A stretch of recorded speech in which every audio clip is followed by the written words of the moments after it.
Well, I am pleased to be here at the one company that Siemens is worried about, Google. And actually that plays a role in the story that I'll tell here.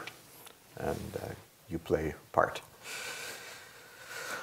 So, all talks on books should begin with a justification for writing yet another book where there is millions already written. I had two reasons for wanting to write this book directly. The first, I had written a book called The Next 100 Years, which had forecast the failure of the European Union. The events that we see in Ukraine now, and things of that sort. These things are of fundamental importance because Europe remains one of the centers of world culture, and it remains the single largest economic region in the world, larger than the United States. What happens in Europe does not stay in Europe. And if the European Union is failing, as I'm arguing it does, this has consequences that will resonate for decades. The second reason I wrote this book is quite personal, as was just pointed out. My life and the life of my family was bound up with the geopolitics of Europe. I have a chapter in there, the second chapter, that's called A European Life. And it was meant to say it was the life of my father, and to a lesser extent my mother. And what I was saying was that there was nothing unique in this life. It was just a European life. Those Europeans who lived through the 20th century, particularly the first half, were either uniquely fortunate to live through it, or uniquely cunning, or both. But a European life collided with European geopolitics over and over again to create catastrophe. My parents were born just before World War I. And in that war, their fathers and brothers fought on the Turkish front mostly, because they were Hungarians. And after the war, the borders shifted and the places they were born became part of other countries. And they moved to Budapest, where they met and they fell in love and they married and had a daughter, my older sister, and made a living. They tried to live an ordinary life. And then European geopolitics shifted again in the 30s, and Germany became the rising power again. And suddenly my parents became national security threats to the German state. They were Jews. My father was forced into the Hungarian army, into a Jewish labor battalion, and he went to just north of Stalingrad in 1942, to a city called Voronezh.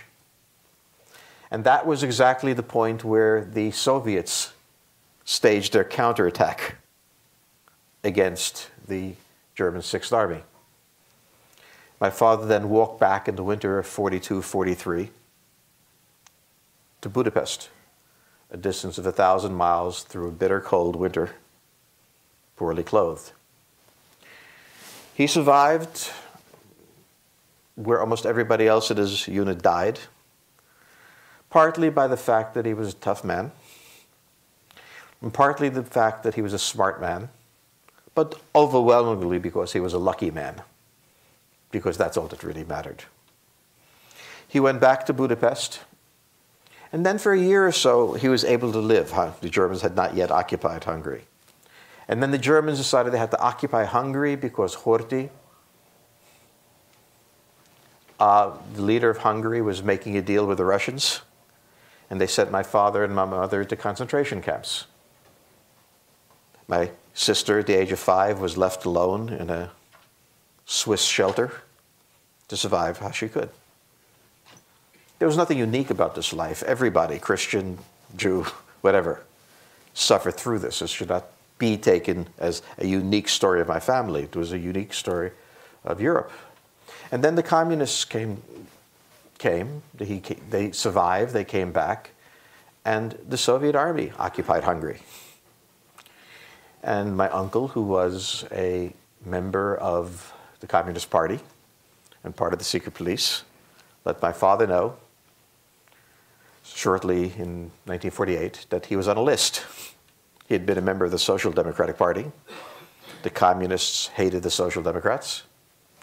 And he was on a list. And this was a time and a place where you should not be on any list. And so my parents faced an existential choice.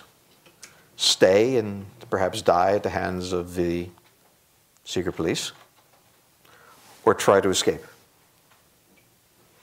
And so on one night in August, the family went to a point on the Czechoslovakian border, on the Danube, and we got into a rubber raft and went across the river.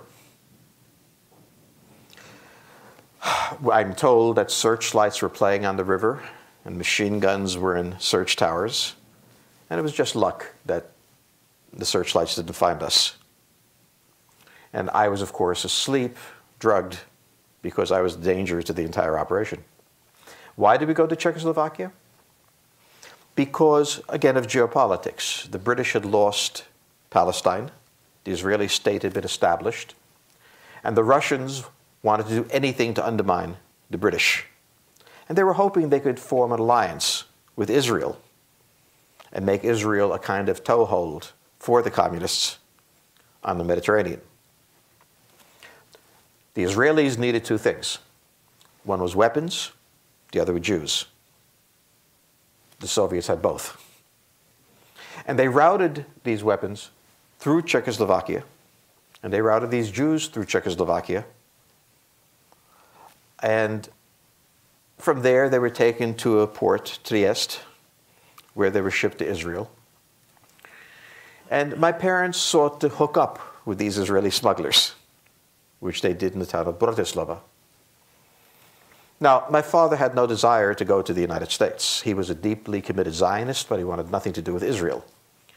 The paradox was that he had spent his life trying to stay alive in the face of people who believed deeply in things, and he did not want to go to another place where people believed deeply in things and might take his life on either side. Or as he said, I wasn't going to go to the Negev desert with 2 hand grenades and start again. I had had enough of this. And so my father sought to go to a place that he had 2 requirements. First, it should be stronger than all its neighbors. And secondly, no one should believe in anything nearly strongly enough to kill him. He had very low standards.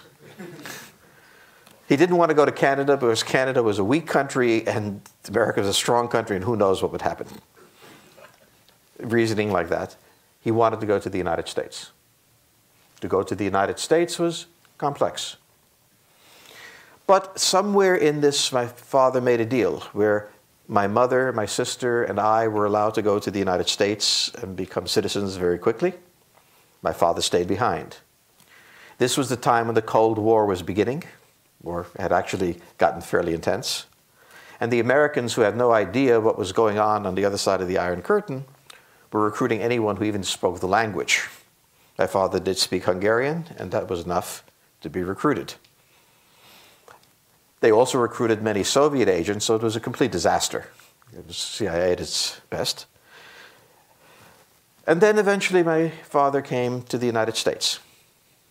And the United States, who grew up in the Bronx, which was a tough neighborhood, but not as bad as it became.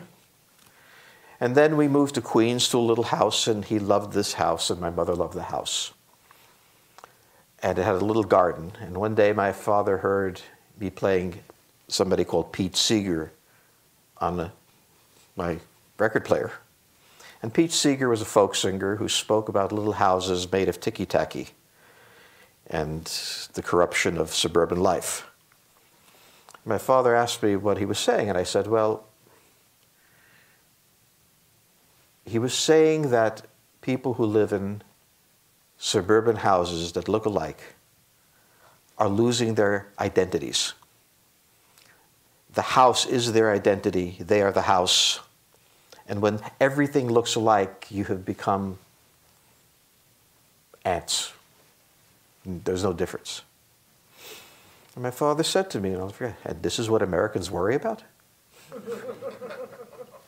And what he meant by that was, look, I'm not worried about losing my identity. I'm worried about losing my life. If I don't have to worry about my dying, my wife dying, my children dying, I'm happy. My identity doesn't depend on the house. And frankly, I'm not worried about my identity. I know who I am. And I explained, look, when you live in the United States, a very rich country, a very powerful country, a country that's almost invulnerable, you worry about these things.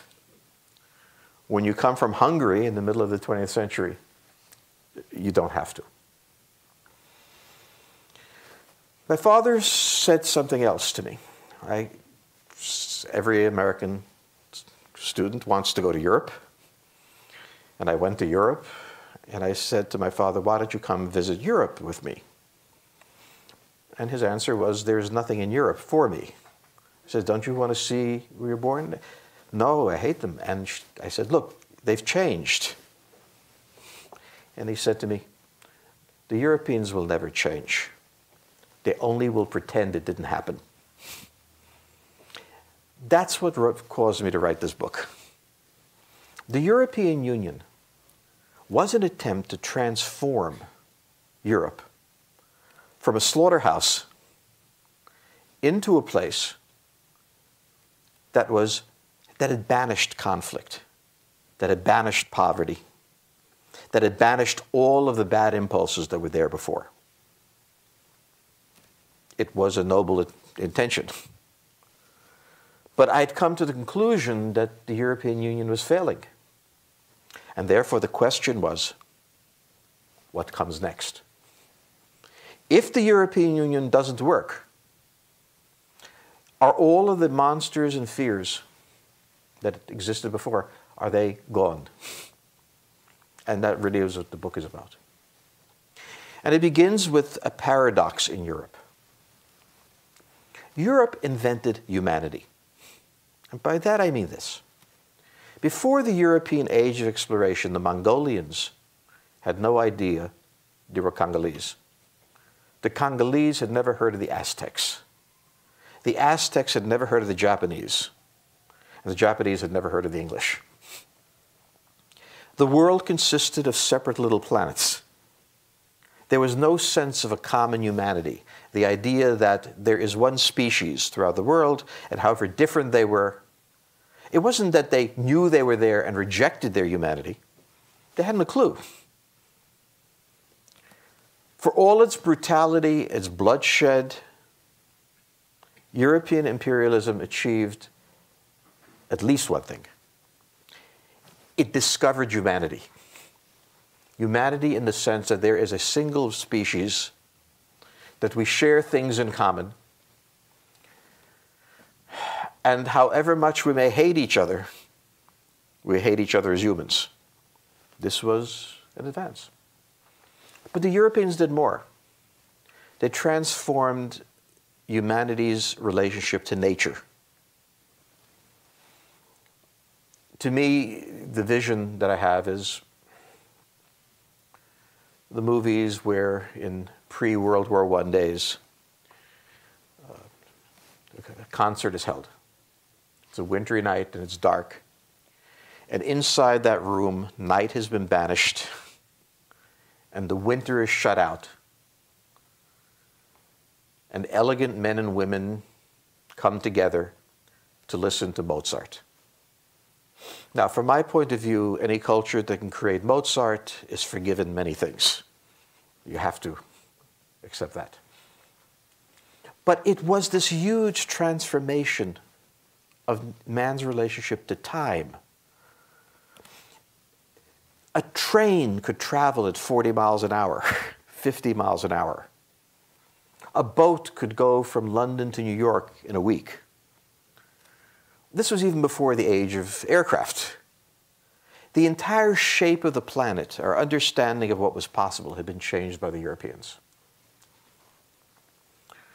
Europe had conquered the world, and it also, in a very real sense, conquered nature. Not perfectly, but overwhelmingly redefined how we experience life. The paradox is that Europe never conquered itself. Throughout the 500 years from 1492 to 1992 of European power, no one was able to convince the Europeans to unite in a single entity, and no one could conquer them all. The Spanish tried, the French tried, the Germans tried, the English tried half-heartedly, even the Dutch took a shot. But the point is that Europe was inconquerable. Europe is peninsulas jutting out from peninsulas, mountains like the Alps or the Pyrenees that can't be passed, the Baltic Sea separating part of it, and the vast steppes of Russia. Napoleon came the closest. Hitler then came close. Both of them died in the wastelands of Russia. Europe could not be united. So you had this paradox. This entity that conquered the world could not conquer itself. It conquered the world, yet there was an ongoing civil war in Europe. But the feeling was, it'll be all right. There was a man called Norman Angell who wrote a book called The Great Illusion. He won the Nobel Prize later. He was a brilliant man. And he demonstrated in 1910 that it was impossible for there to be a war in Europe. There could not be a war in Europe because the financial system was so leveraged that it would cause financial disaster. International trade was critical. Interdependence reigned. So there could be no war. What Angell didn't understand is interdependence leads to war. Madagascar and Brazil are not going to fight a war. They have no issues between them. But France and Germany are interlocked geographically, industrially, commercially, financially. And the advantage of one is the disadvantage of the other. And each lives in dread of the other. Not just of its armies, but the fact that interdependence means that if he does this, this will mean this to me, makes each one want to control the other. Each one want to dread the other. Wars do not happen between nations that are not interconnected. They happen when there's interdependence. And the interdependence of Europe by 1914 had become profound. And all European nations lived in terror of all other European nations. This is an important story because when we talk about the European vision, that they will create an entity so interdependent on each other, it will make war impossible. We really have to read Norman Angell, a brilliant man who proved with mathematical precision that World War I couldn't happen. He missed. He got the math right. What he missed was human nature. That you fear the thing that you depend on the most. Europe was a glittering place in 1913.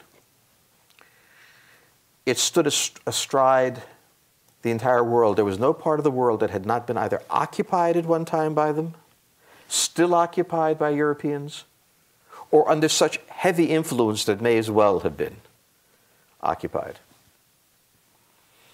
And there was no reasonable person who could imagine what was about to happen.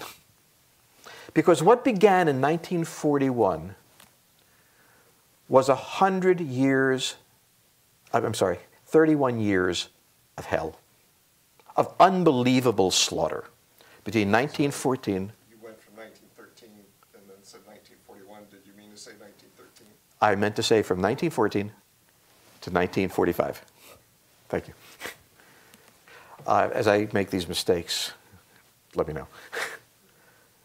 In those years, from 1914 to 1945, about 100 million Europeans died of political causes.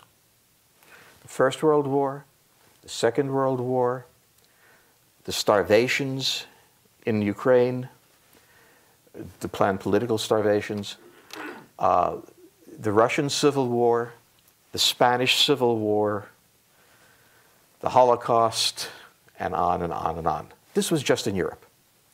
Europe was a continent that was never more than about 500 million people during this time. Population grew back to cover it. But 100 million people died. That was far more that were killed by Genghis Khan. But you expected Genghis Khan to do that. That was what Genghis Khan did for a living. He slaughtered people. But the idea that the continent that had given you Mozart and concert halls and Kant and Rousseau, this gem of civilization, that it could turn on itself and create the hell that I described my father and mother living through, and the rest of Europe lived through. This was unprecedented. I know of no example of any empire that so rapidly destroyed itself. Not because there were external forces, but because internally it was so unstable and so disorderly. At the end of these 31 years, in 1945, Europe was occupied territory. It had gone from ruling the world to being occupied by the Americans and the Soviets. For the next, from 1945 until 1992 and the fall of the Soviet Union, it remained occupied. It meant different things to be in the East and occupied by the Soviets than to be in the West. But the essence of sovereignty is decisions of war and peace. And from 1945 to 1992, the decision in war and peace was not made in Berlin or Rome or Paris or London. It was made in Moscow and Washington. If there was going to be a war, it would happen because they wanted it to. I should point out at this point how incredibly meticulously responsible the Soviets and the Americans were during this period. In spite of many issues, in spite of massive armies facing each other and nuclear weapons, these two countries went out of their way to make certain that war would not break out. Imagine nuclear weapons in the hands of the European diplomats of 1914 or 1939.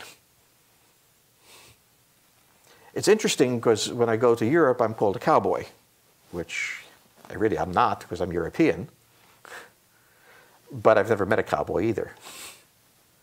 They think of Americans as cowboys, as wild, woolly, and violent. But compared to what the Europeans were, the Americans are pacifists. They just talk big. And this is an important thing to remember, that the Europeans, when left to their own devices, have historically, for millennia, been extraordinarily violent. In 1992, two things happened. The collapse of the Soviet Union, exactly 500 years after Columbus, meant that for the first time, no European power was a global power. That was an extraordinary change in human history. For the first time in 500 years, Europeans were not a global power. There was only one global power. It was the United States, and it had no idea what it was doing. It didn't want to be a global power. It didn't know it was the only global power. And it had the maturity of a 15-year-old. If you've ever seen a 15-year-old in the morning, they are totally self-confident that they can do anything. They could fly a plane if they had to. In the evening, their girlfriend breaks up with them and they're suicidal. They're bipolar by nature, as is the United States, lost in this. But still, the Europeans had emerged with this vision that they had entered a new truth. And that truth was the European Union. And the European Union was based on the idea that the Europeans had learned their lesson. They understood that war was bad, and they constructed something that would be better. It's vital to understand that the European Union was created by the United States, not the Europeans. Back in the 1940s in the early 50s, it was the United States that wanted an integrated Europe. The Europeans resisted. The United States wanted an integrated Europe not because they liked the Europeans, but they wanted a strong economic bulwark against the Soviet Union, and they wanted allies who could afford armies, and so they wanted integration. And when the idea of integration was put forward, the French didn't want to work with the Germans, the English didn't want to work with the French, and nobody wanted to work with the Italians. So you had this fundamental problem. The first European leader that accepted the idea of a European entity, whatever it was called, was Charles de Gaulle. And he accepted it not for the reason you might think. He accepted it because if there was an integrated Europe, France would be the leading power in his mind. France could steer this entity into being a counterweight to the United States, and Europe could return to history. That was the theory. Over time, the Europeans adopted this idea.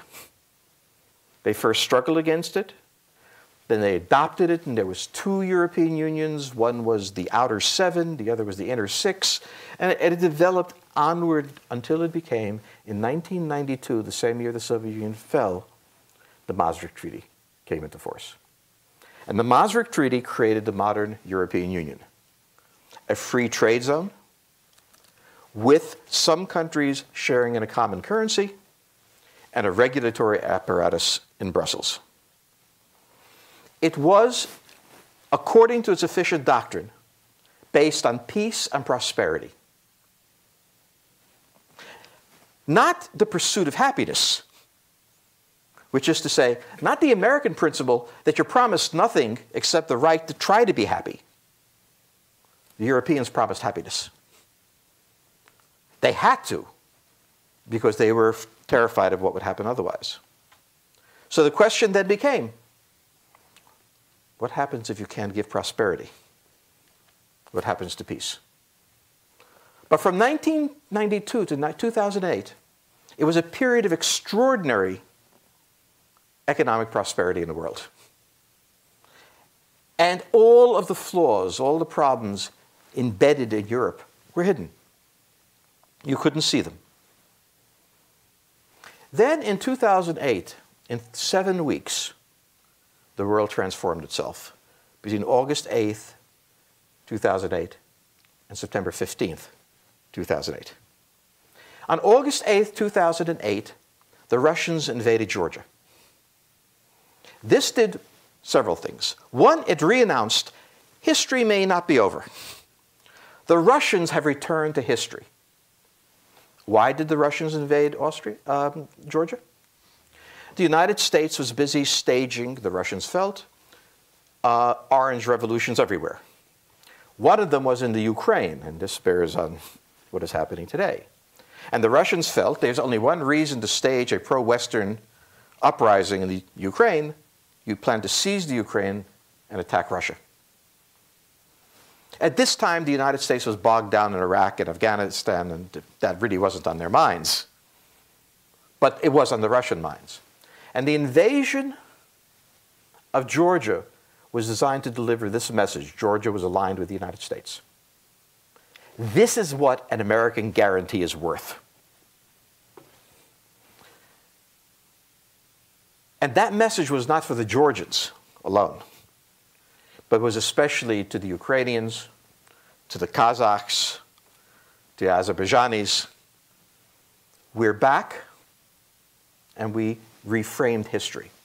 And suddenly, the idea of perpetual peace, which had never existed in Europe, because at the same time that Maastricht was going on, 100,000 people died in Yugoslavia, which the Europeans explained, as they always explained the Balkans, it's not really Europe. But of course it is. And 40,000 people died in the Caucasus during the war between Azerbaijan and Armenia. War was nibbling at the edges of Europe.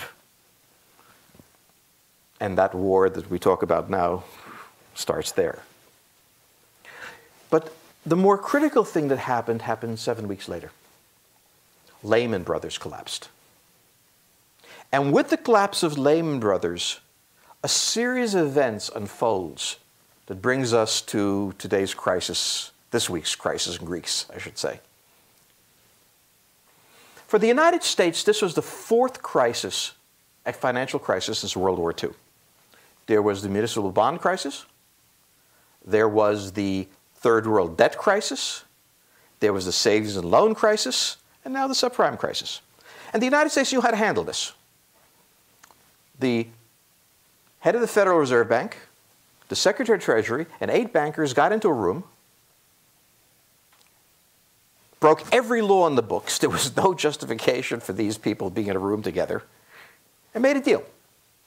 And there's a way that Americans handle this. First, the financial community behaves with absolute irresponsibility. The federal government bails them out. And then the financial community condemns the federal government for irresponsibility. This is an American sport, and we go through it over and over again. The problem with Europe is they had never gone through a financial crisis. They'd never done it before. They had no model. They had no kind of expectations. No one was cutting them slack to get out of it. But more than that, the Americans had one Fed chairman, one Secretary of the Treasury, and 8 banks. Well, the Europeans had 8 banks.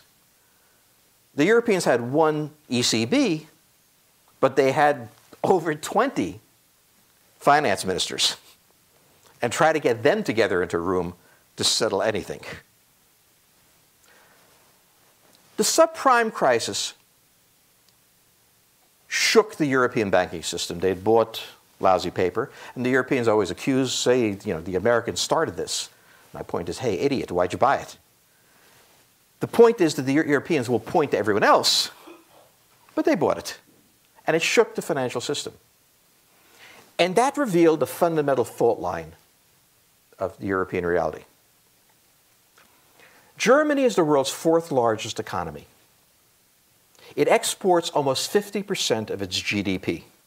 That is, 50% of its GDP, half of its GDP comes from exports.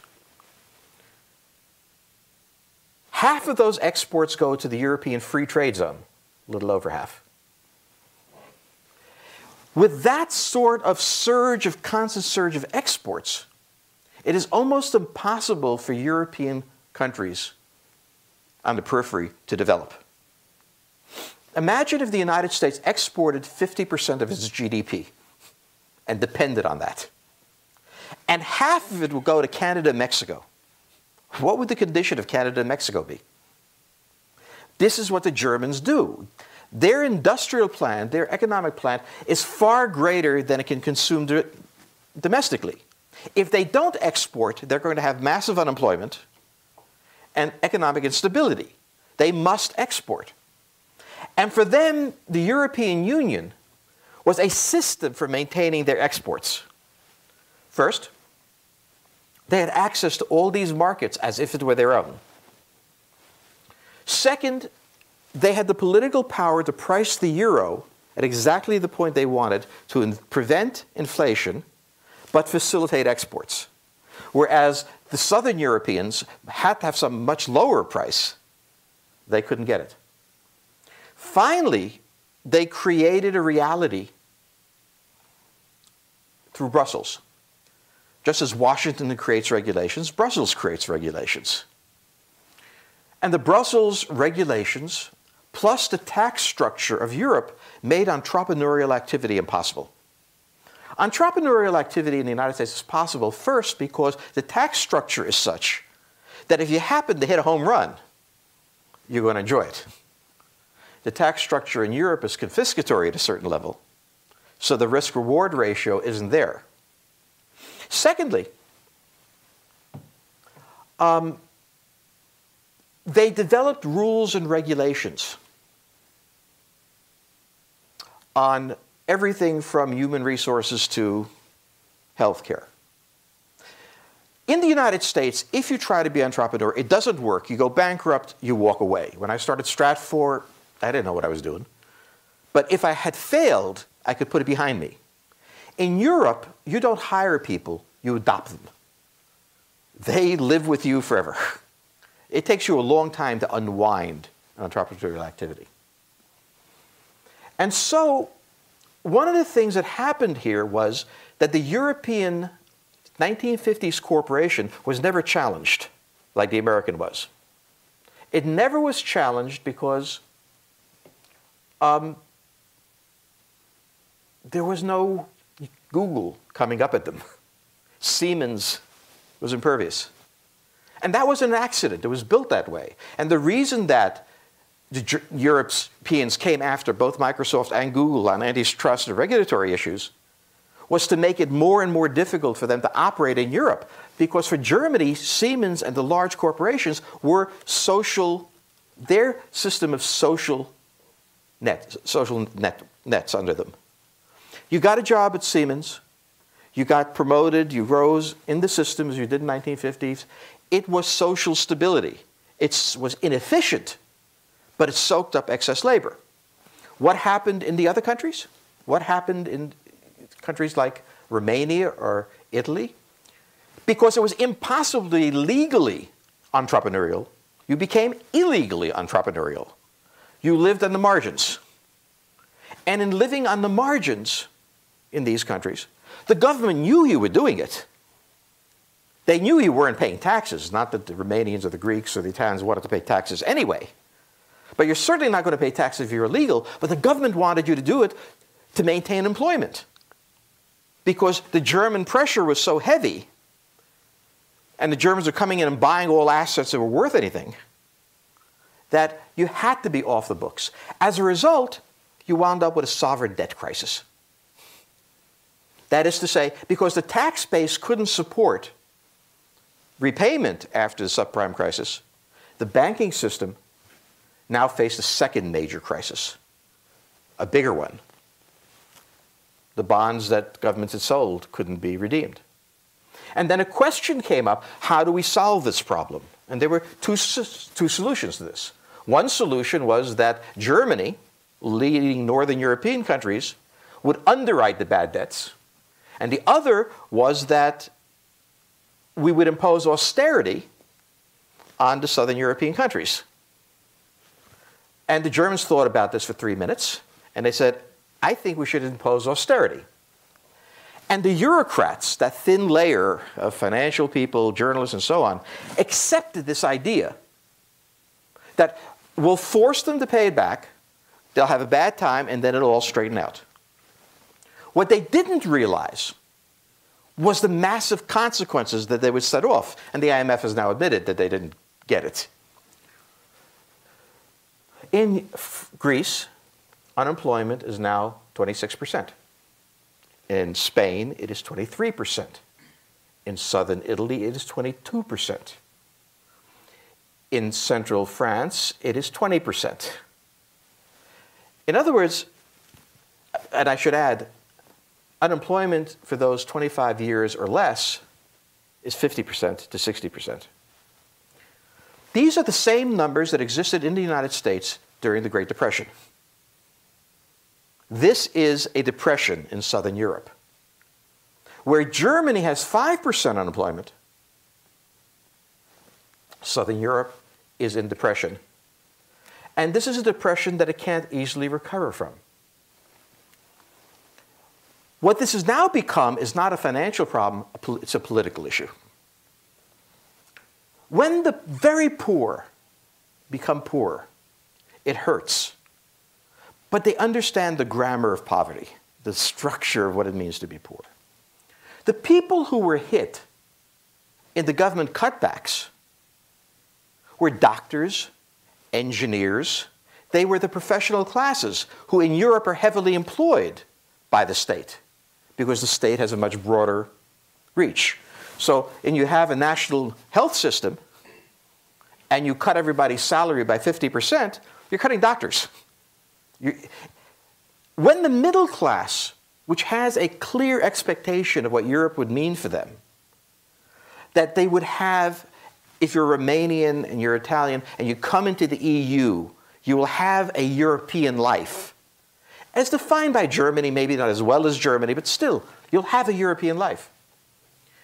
And you realize over time that that life is gone. So if you were 40 years old in 2008, and you started to lose your job, and your salary was being cut from 3,000 euros to 800 euros, as happened in some people's cases. If you go down this list, what happens to you? You suddenly realize at a certain point that it's not going to get better. You suddenly realize that this is not ending. This is not a cyclical thing that's not temporary. I've been doing this for 7 years, and the problem is not that some think tank in Brussels didn't think up the solution. It is that the Germans cannot afford to change their behavior because of what they would suffer. And therefore, we're locked into this position, and that leads to what happens in whatever the middle classes are devastated. The rise of radical parties, particularly of the right wing. Because you have to find an explanation for what's wrong, and which answer you find is that someone caused it. And we must protect ourselves from that by nationalism, by closing our borders. And the Muslims are a particular problem. And by the way, the Jews are a problem too. And you come up with a solution that the middle class comes up with when they've lost everything. And one of the things that the European elite never got was that as they were stabilizing their banks, they were creating a system, political backlash, that would threaten the entire system they'd created. They thought they could keep everybody in their place. And of course, when you're devastated, like the Europeans were, you can't keep everybody in their place, and everybody came out of their place. And so what we see now in Europe is the rise of brand new parties. In Greece, it was a left-wing party, which has the same position as a right-wing party, but they don't dislike Muslims. That's the difference. But these are parties that are basically saying, we're not going to pay you back. The Hungarians pioneered this. They gave mortgages out. Austrian banks, Italian banks gave mortgages denominated in euro, in Swiss francs, in yen, anything you wanted. Low cost, but nobody counted on the forint collapsing. The Hungarian government went to the banks and said, on behalf of their mortgage holders, we're going to pay you back in forints, and we're going to give you about 60 cents on a dollar. Or we'll give you nothing. Give me a call in the morning, tell me what you want. In other words, the debtor, when he owes enough money, controls the situation, not the lender. Old story. If I owe you $100, you've got me. If I owe you $1 billion, I've got you. And what the Southern European countries are realizing is, one, they cannot live with the situation that's been created, that default is better than not default, and secondly, that Germany can't afford to let them default. For all the bluffing going on, Germany can't afford this. They need to keep the free trade zone. We saw this recently in quantitative easing, which is a very nice term for printing money. I like it. Printing money was printed by the ECB, but it was administered by national banks. Why? Because the national banks could only buy paper from their own country, which means default could not affect Germany or others. But also, none of the European countries trusted the European Central Bank to be impartial, to buy the papers they had to.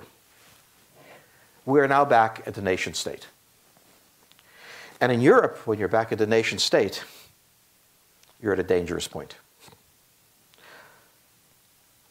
The United States had a very similar problem. And the problem the United States had was, in 1861, a vast dispute on all sorts of issues between the South and the North. And the South said we could withdraw from the European Union, from the American Union. And the result was a civil war in which hundreds of thousands of Americans on both sides gave their life. At the Battle of Gettysburg, fought to save the Union, and Antietam and other places. Who will die to save the European Union? How could Europe create a grand army of the Republic? It has no moral promise except prosperity and peace. You can't die for prosperity and peace. For life, liberty, and the pursuit of happiness, we hold these truths to be self-evident that all men are created equal. There is a moral component. And you can demonstrate that in that moral component, we fought the Civil War and saved the Republic. The Europeans have no moral component. They only have a prudential component. And the fact that they fear each other, dislike each other, for very good reasons, going back many years. My mother never forgave the Romanians, and I have no idea what the Romanians ever did to her. But it doesn't matter. If they didn't do it to her, it was her great-great-grandmother. These are countries that are different, do not share fates, have never held together. And we are now at the beginning where it's all coming apart. And already we hear the guns in Ukraine. So all of the promises that were made are in question. And when Europe goes into question, the world trembles. Let me stop there and ask for questions. Thank you.